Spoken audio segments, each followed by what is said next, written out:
মিয়ানমারে পাচারের পথে কক্সবাজারের রামু থেকে বিপুল পরিমাণ বান্ডুলি সামরিক বাহিনীর পোশাকে ব্যবহৃত অস্ত্রের ম্যাগজিন রাখার বেল্ট জব্দ করেছে পুলিশ।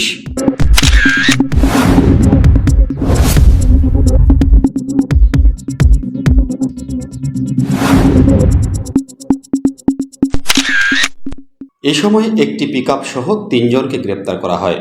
বুধবার ১৭ ডিসেম্বর দিবাগত রাত ২টার দিকে তাদের আটক ও এসব বান্ডুলি জব্দ করা হয়। গ্রেপ্তারকৃতরা হলেন নাইক্ষ্যংছড়ি সদর ইউনিয়নের নুরুল আলমের ছেলে শাহজাহান, বদিউজ্জামানের ছেলে ইলিয়াস, এম এ সামাদের ছেলে আতিকুর রহমান। আটক হওয়া পিকআপের ৩২টি বস্তায় তল্লাশি চালিয়ে প্রায় ১,৬০০ বান্ডুলি উদ্ধার করা হয়েছে বলে জানিয়েছে পুলিশ।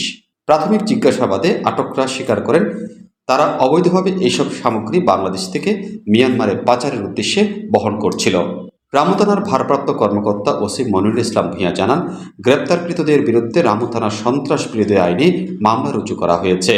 তাদের জিজ্ঞাসাবাদে প্রাপ্ত তথ্যের ভিত্তিতে তাদের সহযোগী এবং অন্যান্য আসামিদের শনাক্তের কাজ চলছে। পুলিশের এই অভিযান অব্যাহত রয়েছে।